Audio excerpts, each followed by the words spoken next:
नमस्कार दोस्तों, आप लोग कैसे हैं। आई होप आप सभी लोग ठीक होंगे। तो आप सभी लोगों का मेरे सिंग स्टडी पर बहुत बहुत स्वागत है। तो आज मैं आपके लिए लेके आया हूँ यूपी बोर्ड 2025 क्लास 10th, क्योंकि क्लास 10th वालों के लिए तो बोर्ड आज नया नया होगा, क्योंकि वो पहली बार जाएंगे बोर्ड परीक्षा देने। तो वो अपनी कॉपी कैसे लिखें, क्या क्या ध्यान में रखें जिससे गलतियाँ ना हों। तो आइए उसके बारे में कुछ जानते हैं। तो तो इसका यूपी बोर्ड में जो है क्लास 10th का जो फ्रंट पेज होता है, पहले का जो बाहरी पेज सबसे होता है, उस पे परीक्षार्थी का अनुक्रमांक कैसे क्या डालें, अंकों में शब्दों में, वो सब हम जानेंगे इसी वीडियो में। तो आइए शुरू करते हैं, और वीडियो को स्किप ना करें, एंड तक जरूर देखें, क्योंकि ये वीडियो बहुत ही महत्वपूर्ण है। थोड़ी सी भी गलती करने पर आपके नंबर कट सकते हैं, आपकी कॉपी भी नहीं चेक हो सकती है। तो ये वीडियो इन तक जरूर देखें। तो आइए शुरू करते हैं। तो इसमें फर्स्ट नंबर पे जो आपका होगा दिया होगा, उसी में इसी प्रकार से दिया होगा क्रम से कि परीक्षार्थी का अनुक्रमांक, अनुक्रमांक मतलब रोल नंबर जो आपका दिया होगा एडमिट कार्ड पर, तो उसको लिखा है अंकों में। तो आपका जो है रोल नंबर 10 अंकों का होगा, तो आपको डालना है 10 अंकों का रोल नंबर। जैसे मैं आपको बता देता हूं, जैसे तो आपको ऐसे ही रोल नंबर मिलेगा जो आपको इसमें फिल करना है। और रोल नंबर बहुत ही इंपॉर्टेंट है। सबसे पहले तो आपको रोल नंबर बार बार चेक करना है, रोल नंबर हमारा सही होना चाहिए, आपको देख के भरना है, ठीक है। और फिर परीक्षार्थी का अनुक्रमांक शब्दों में, तो शब्दों में अधिकतर बच्चे गलत कर देते हैं।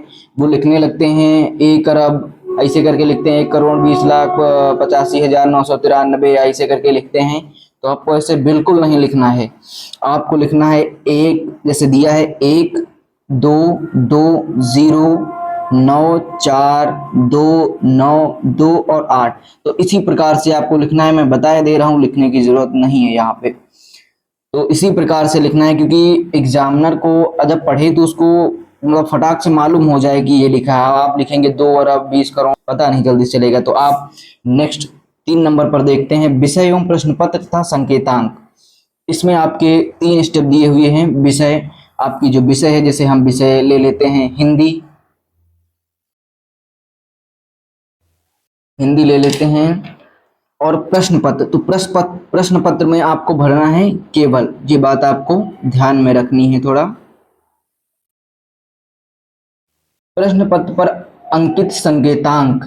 अब जो आपको प्रश्न पत्र मिलेगा, यानी पेपर आपको जो मिलेगा, उस पर जो कोड दिया होगा अंकित, जैसे 302 डीसी या 302 डीआई या 304 305 ऐसे करके आएगा।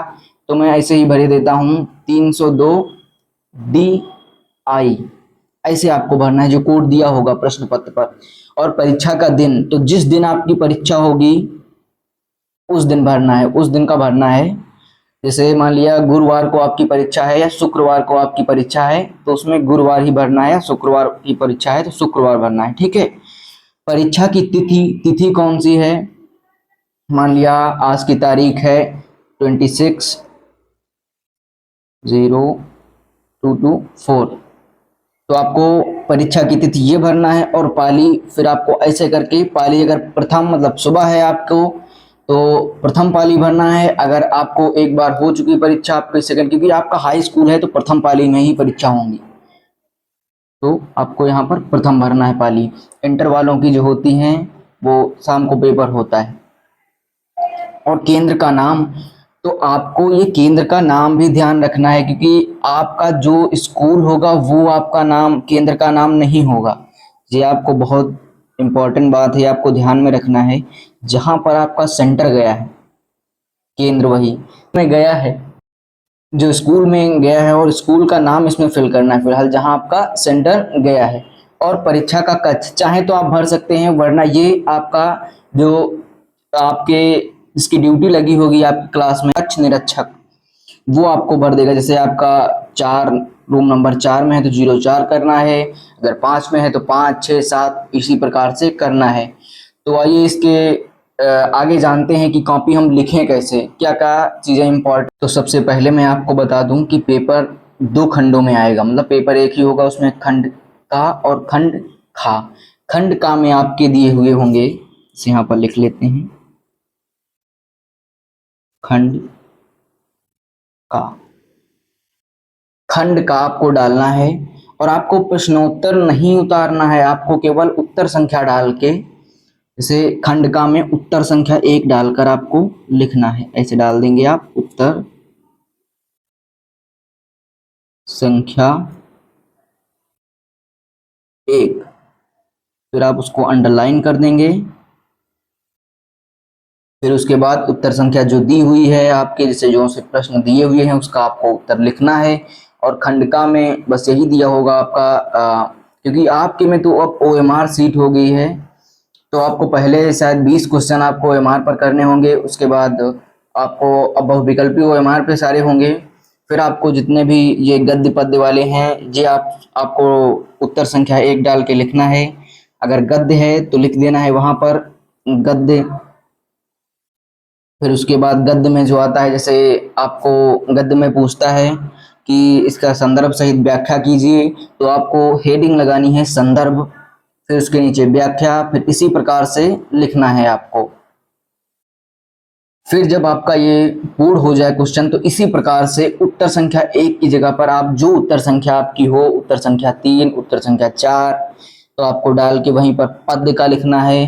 पद्य में भी आपको पूछेगा कि प्रस्तुत पद्यांश का संदर्भ सहित अर्थ लिखिए, या प्रकार से आपको पद्य का भी लिखना है। और फिर उसके बाद आपका दिया हुआ होगा कि निम्नलिखित लेखकों का जीवन परिचय लिखिए। तो आपको मैंने पिछले वीडियो में बताया था कि कौन कौन से जीवन परिचय इंपॉर्टेंट हैं, वो आपको लिखने हैं। जैसे आपका आएगा तो आपको बहुत बढ़िया हेडिंग डालनी है कि रामचंद्र शुक्ल का जीवन परिचय, आपको जीवन परिचय लिखना है, उसके बाद उनकी रचनाएं लिखनी है, और इसी प्रकार से आगे का प्रोसेस करेंगे हम।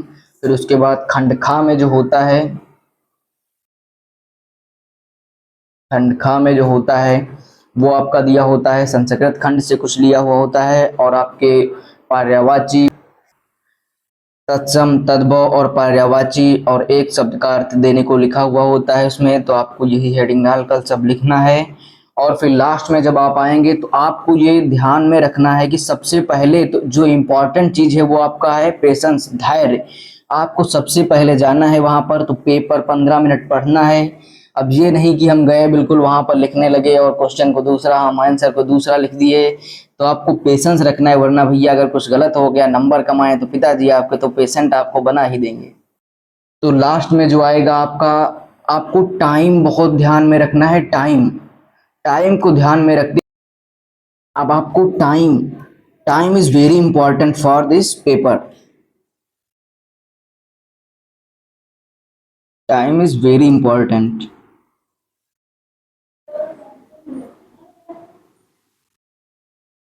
टाइम आपका बहुत महत्वपूर्ण है, वो भी खासकर हिंदी के लिए, क्योंकि आपको लिखना बहुत होता है इसमें।